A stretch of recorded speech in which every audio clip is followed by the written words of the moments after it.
ಈ ವರ್ಷದ ಯುಗಾದಿಗೆ ಒಂದು ಒಳ್ಳೆ ಮಾವಿನಕಾಯಿ ಚಟ್ನಿ ಮಾಡೋದು ಹೇಗೆ ಅಂತ ನೋಡೋಣ. ತುಂಬ ಸಿಂಪಲ್ ಪ್ರೊಸೆಸ್ ಇದೆ. ನಾನಿಲ್ಲಿ 2 ತೋತಾಪುರಿ ಮಾವಿನಕಾಯಿನ ತಗೊಂಡಿದ್ದೀನಿ. ಒಂದು 15 ನಿಮಿಷ ಈ ರೀತಿ ನೀರಲ್ಲಿ ಇಟ್ಟಿದ್ದೀನಿ. ಏನಕ್ಕಂದರೆ ಇದ್ರ ಮೇಲೆ ಏನಾದರೂ ಜಿಡ್ಡಿದ್ರೆ ಅಥವಾ ಕೊಳೆ ಇದ್ದರೆ ಅಥವಾ ಅಂಟು ಥರ ಏನಾದರೂ ಇದ್ದರೆ ಎಲ್ಲ ಕ್ಲೀನಾಗಿ ಈ ನೀರಲ್ಲಿ ನೆನ್ಕೊಂಡ್ಬಿಟ್ಟು ಈ ರೀತಿ ಬಟ್ಟೆಯಿಂದ ಒರೆಸಿದಾಗ ಹೋಗುತ್ತೆ. ಹಾಗೆ ನಾವು ಬಟ್ಟೆಯಿಂದ ಒರೆಸೋದ್ರಿಂದ ಮಾವಿನಕಾಯಿ ಕಂಪ್ಲೀಟಾಗಿ ಡ್ರೈ ಆಗಿಬಿಡುತ್ತೆ. ಇದರಿಂದ ಚಟ್ನಿ ಬೇಗ ಹಾಳಾಗೋದಿಲ್ಲ. ಸೊ ನಾವು ಈ ಚಟ್ನಿನ 1 ತಿಂಗಳ ಕಾಲದವರೆಗೂ ಇಟ್ಕೊಂಡು ತಿನ್ಬೋದು. ನಾನಿಲ್ಲಿ ತೋತಾಪುರಿ ಮಾವಿನಕಾಯಿನ ತೊಗೊಂಡಿದ್ದೀನಿ. ನಿಮಗೆ ಬೇರೆ ಯಾವುದೇ ಮಾವಿನಕಾಯಿ ಸಿಕ್ಕರೂ ಅದನ್ನು ತೊಗೊಂಡು ಮಾಡ್ಬೋದು. ಇವಾಗ ನಾವು ಡ್ರೈ ಆಗಿರೋವಂಥ ಮಾವಿನಕಾಯಿ ಸಿಪ್ಪೆನ ತೆಗೆದುಬಿಡೋಣ. ನೀಟಾಗಿ ಸಿಪ್ಪೆನ ತಕ್ಕೋಬೇಕು. ಈ ರೀತಿ 2 ಮಾವಿನಕಾಯಿ ಸಿಪ್ಪೆನ ತೆಗೆದುಬಿಡ್ತೀನಿ. ಈ ಮಾವಿನಕಾಯಿ ಬಗ್ಗೆ ಹೇಳ್ತಾ ಇದ್ರೆ ಅಥವಾ ನೋಡ್ತಾ ಇದ್ರೇ ಬಾಯಲ್ಲಿ ನೀರು ಬರುತ್ತೆ. ಹಾಗೆ ಮಾವಿನಕಾಯಿ ಅಂದರೆ ಎಲ್ರಿಗೂ ಮಾವಿನ ಹಣ್ಣು ಇಷ್ಟ ಆಗೇ ಆಗುತ್ತೆ. ಸೊ ಈ ಚಟ್ನಿ ಕೂಡ ನಿಮಗೆ ಖಂಡಿತ ಇಷ್ಟ ಆಗುತ್ತೆ.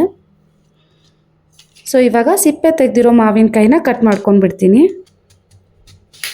ನೀವು ಇದನ್ನು ತುರಿಸ್ಬೇಕಾದ್ರೂ ತೊಗೋಬೋದು, ಇಲ್ಲಾಂದರೆ ಈ ರೀತಿ ಕಟ್ ಮಾಡಿ ಮಿಕ್ಸಿ ಜಾರ್ಗೆ ಹಾಕಿ ರುಬ್ಕೋಬೋದು. ಇವಾಗ ಇದನ್ನು ನಾನು ಚಿಕ್ಕದಾಗಿ ಕಟ್ ಮಾಡ್ಕೊಂಡು ಬಿಡ್ತೀನಿ.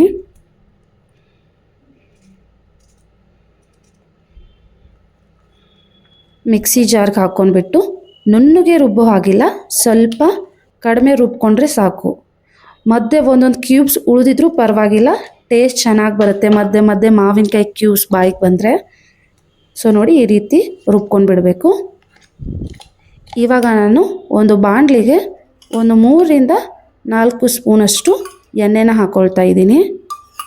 ಎಣ್ಣೆನ ಜಾಸ್ತಿ ಯೂಸ್ ಮಾಡೋದ್ರಿಂದ ಇದೇ ಒಂದು ಪ್ರಿಸರ್ವೇಟಿವ್ ಆಗಿ ಆ್ಯಕ್ಟ್ ಮಾಡುತ್ತೆ. ಇದಕ್ಕೆ ಯಾವುದೇ ಪ್ರಿಸರ್ವೇಟಿವ್ ಹಾಕೋದಿಲ್ಲ, ಎಣ್ಣೆನೇ ಪ್ರಿಸರ್ವೇಟಿವ್. ಕಾದಿರೋ ಎಣ್ಣೆಗೆ 2 ಸ್ಪೂನಷ್ಟು ಸಾಸಿವೆನ ಹಾಕ್ಕೊಳ್ತಾ ಇದ್ದೀನಿ. ಹಾಗೆ 1 ಸ್ಪೂನಷ್ಟು ಮೆಂತ್ಯಕಾಳು, ಅರ್ಧ ಸ್ಪೂನಷ್ಟು ಹಿಂಗನ್ನು ಹಾಕ್ಕೊಂಡ್ಬಿಡ್ತೀನಿ. ಹಿಂಗು ಮತ್ತು ಮೆಂತ್ಯಕಾಳು ಒಂದು ಡಿಫ್ರೆಂಟ್ ಫ್ಲೇವರ್ ಮತ್ತು ಟೇಸ್ಟನ್ನು ಈ ಚಟ್ನಿ ಕೊಡುತ್ತೆ.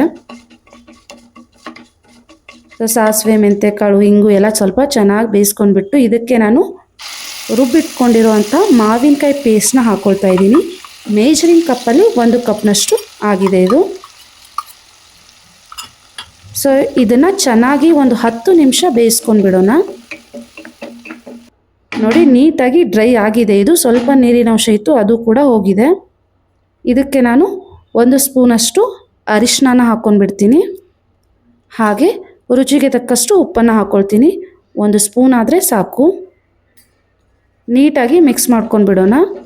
ನಾನಿಲ್ಲಿ 10 ನಿಮಿಷ ಮಾವಿನಕಾಯಿ ಬೇಯಿಸ್ಕೊಂಡು ಆದಮೇಲೆ ಅರಿಶಿನ ಹಾಕಿದ್ದು. ಏನಕ್ಕಂದರೆ ನೀವು ಮುಂಚೆನೇ ಅರಿಶಿನ ಹಾಕಿಬಿಟ್ರೆ ಚಟ್ನಿ ಸ್ವಲ್ಪ ಕಪ್ಪು ಆಗೋ ಚಾನ್ಸ್ ಇರುತ್ತೆ. ಹಾಗಾಗಿ ನೀಟಾಗಿ ಬೇಯಿಸ್ಕೊಂಡ್ಬಿಟ್ಟು ಸ್ವಲ್ಪ ಡ್ರೈ ಆದಮೇಲೆ ಈ ರೀತಿ ಅರಿಶಿನ ಪುಡಿನ ಹಾಕ್ಕೊಳ್ಳಿ. ಸೊ ನೋಡಿ ಒಂದು ಯೆಲ್ಲೋಯಿಶ್ ಕಲರ್ ಬಂದಿದೆ. ಹಾಗೆ ಇದು ಆಲ್ಮೋಸ್ಟ್ ಬೆಂದಿದೆ. ಇದಕ್ಕೆ ನಾನು ಅರ್ಧ ಕಪ್ನಷ್ಟು ಬೆಲ್ಲನ ಹಾಕ್ಕೊಳ್ತಾ ಇದ್ದೀನಿ. ಮೇಜರಿಂಗ್ ಕಪ್ಪಿಂದ ಅರ್ಧ ಕಪ್ಪು. ಇನ್ ಕೇಸ್ ನೀವು 1 ಬೌಲಷ್ಟು ಮಾವಿನಕಾಯಿ ತೊಗೊಂಡಿದ್ರೆ ಅರ್ಧ ಕಪ್ಪಷ್ಟು ಬೆಲ್ಲನ ಹಾಕ್ಕೊಳ್ಳಿ. ಹಾಗೆ ನೀವು ಕಲ್ಲು ಸಕ್ಕರೆ ಕೂಡ ಯೂಸ್ ಮಾಡ್ಬೋದು, ಬೆಲ್ಲನೇ ಅಂತ ಏನಿಲ್ಲ. ಸೊ ನೀಟಾಗಿ ಮಿಕ್ಸ್ ಮಾಡ್ಕೊಂಡು ಬಿಡೋಣ. ಬೆಲ್ಲ ಎಲ್ಲ ಕರಗಲಿ. ನೋಡಿ ಬೆಲ್ಲ ಎಲ್ಲ ಕರಗಿದೆ. ಇವಾಗ ಸ್ಟವ್ನ ಆಫ್ ಮಾಡ್ಕೊಂಡ್ಬಿಟ್ಟು ಸ್ವಲ್ಪ ತಣ್ಣಗಾಗಲಿ, ತುಂಬ ಬೇಡ. ಸ್ವಲ್ಪ ಈ ರೀತಿ ಕೈಗೆ ಬಿಸಿ ತಾಗಿದ್ರೆ ಸಾಕು. ಹಾಗೆ ಈ ರೀತಿ 1 ಎಳೆ ನಾರು ಥರ ಬಂದರೆ ಸಾಕು. ಇದು ಕಂಪ್ಲೀಟಾಗಿ ಕುಕ್ ಆಗಿದೆ ಅಂತ ಅರ್ಥ. ಇದಕ್ಕೆ ನಾನು 2 ಸ್ಪೂನಷ್ಟು ಕಾಶ್ಮೀರಿ ಲಾಲ್ ಮಿರ್ಚನ್ನ ಹಾಕ್ತಾ ಇದ್ದೀನಿ. ಹಾಗೆ 2 ಸ್ಪೂನಷ್ಟು ಅಚ್ಚ ಖಾರದ ಪುಡಿನ ಹಾಕ್ಕೊಳ್ತಾ ಇದ್ದೀನಿ, ಮನೆಯಲ್ಲೇ ಮಾಡಿಟ್ಟಿರೋದು. ಇದರಿಂದ ಕಲರ್ ಕೂಡ ಚೆನ್ನಾಗಿ ಬರುತ್ತೆ, ಹಾಗೆ ಖಾರ ಕೂಡ ಆಗುತ್ತೆ. ಮಕ್ಕಳಿಗೆ ನೀವು ಒಂದು ಜಾಮ್ ಥರ ಕೊಡಬೇಕಂದ್ರೆ ಈ ಖಾರನ ಹಾಕ್ಕೊಳ್ಳೋಕೆ ಹೋಗಬೇಡಿ. ಹಾಗೆ ನೀವು ಬ್ರೆಡ್ಗೆಲ್ಲ ಚಪಾತಿಗೆಲ್ಲ ಹಚ್ಚಿ ಕೊಡ್ಬೋದು. ಸೊ ನೀಟಾಗಿ ಮಿಕ್ಸ್ ಮಾಡ್ಕೊಂಡ್ಬಿಟ್ರೆ ನಮ್ಮ ಮಾವಿನಕಾಯಿ ಚಟ್ನಿ ರೆಡಿ ಆಗಿಬಿಡುತ್ತೆ. ನೋಡಿದ್ರೆ ತಾನೇ ಕೇವಲ ಒಂದು 4ರಿಂದ 5 ಇಂಗ್ರೀಡಿಯೆಂಟ್ಸ್ ಸಾಕು ಒಂದು ಒಳ್ಳೆ ಚಟ್ಪಟ ಟ್ಯಾಂಗಿ ಮಾವಿನಕಾಯಿ ಚಟ್ನಿನ ರೆಡಿ ಮಾಡ್ಕೋಬೋದು. ಈ ವರ್ಷದ ಯುಗಾದಿಗೆ ಚಟ್ಪಟ ಟ್ಯಾಂಗಿ ಸ್ವೀಟ್ ಮಾವಿನಕಾಯಿ chutney ready to eat. Thank you.